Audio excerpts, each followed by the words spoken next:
آئیے میں آپ کو سامنے وہ روایت پڑھتا چلا جاؤں کہ آقا علیہ السلام فرماتے ہیں کہ تعبد عابد من بنی اسرائیل، حضور نے فرمایا ایک آدمی تھا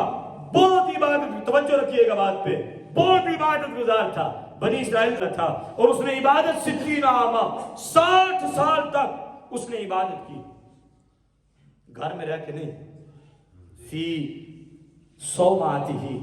فرمایا کہ اس نے اپنے لیے ایک عبادت خانہ بنایا، پہاڑ کی چوٹی پر، معاشرہ چھوڑا، سوسائٹی چھوڑی، گھر بار چھوڑا، رشتہ داریاں چھوڑی، 60 سال اس عبادت خانے میں بند رہ کے اس بندے نے کیا کیا؟ عبادت کی۔ اس کو رہبانیت کہا جاتا ہے، اور حضور نے فرمایا لا رہبانیت فی الاسلام، اسلام میں رہبانیت نہیں ہے۔ فرمایا پہلے رہبانیت تھی کہ لوگ شہر چھوڑ جاتے، بیوی بچے چھوڑ جاتے، ماں باپ کو چھوڑ کے اللہ کی رضا کے لیے جنگلوں میں چلے جاتے اور ساری زندگی واپس ہی نہ آتے، اس سے رہبانیت کہا جاتا تھا کہ اللہ راضی ہو جائے۔ لیکن اس امت پر فضل کیا کہ تم گھر رہو، اپنے بچوں کو پالو، پھر بھی خدا راضی ہے، اپنے والدین کا خیال رکھو، پھر بھی خدا راضی ہے، اپنے لیے کماؤ، پھر بھی خدا۔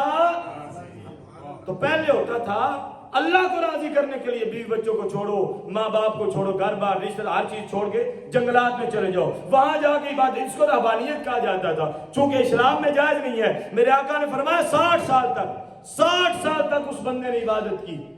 اسی اپنی عبادت خانے میں۔ ایک دن ہوتا کیا ہے، اللہ کی طرف سے بڑی خوبصورت بارش ہوتی ہے، بڑا سونا اور خوبصورت ایک موسم سا بن جاتا ہے۔ اس بارش کو دیکھنے کے لیے نا، تو زمین کی خوبصورتی کو دیکھنے کے لیے وہ پہاڑ کی چوٹی سے اتر کر اپنی عبادت خانے سے نکل کر وہ زمین پر آ جاتا ہے۔ اب ہوتا کیا ہے، لقیتہ امرأۃ، ایک عورت سے اس کی ملاقات ہو جاتی ہے، فلم یزل یکلمها وتکلمه حتی غشیها۔ اب اس عورت سے جب ملاقات ہوتی ہے، اب عورت ہی ہے، اس سے ملاقات کے ساتھ اس کی بات شروع ہو جاتی ہے، یہاں تک کہ حتی غشیها۔ اب اس عورت سے ملاقات کرتے کرتے اس عورت کی باتوں میں آ کے وہ بدکاری کی طرف مائل ہو جاتا ہے، اب بدکاری کر بیٹھتا ہے، ادھر وہ 60 سال کی عبادت ہے، ادھر اس کا بدکاری کرنا۔ اب بدکاری کرنے کے بعد سوچتا ہے یار غسل کیا جائے، کہ ایک کنویں میں اتر کر وہ غسل کر رہا ہوتا ہے، ایک سائل سوال کرنے والا، مانگنے والا آتا ہے کہ اے نہانے والے، اے غسل کرنے والے، میں بڑا بھوکا پیاسا ہوں،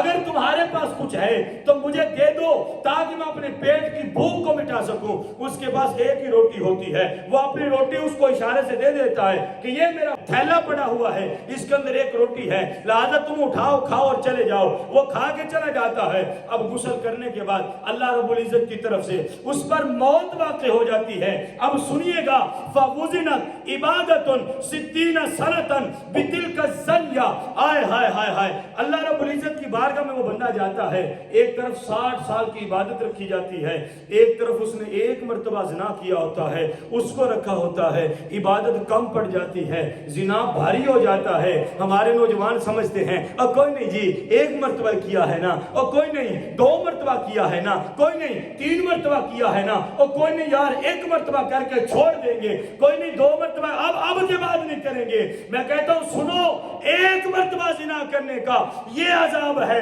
اتنا بڑا گناہ ہے کہ 60 سال کی عبادت ایک پلڑے میں رکھی گئی اور دوسرے پلڑے کے اندر ایک زنا رکھا گیا۔ حضور فرماتے ہیں زنا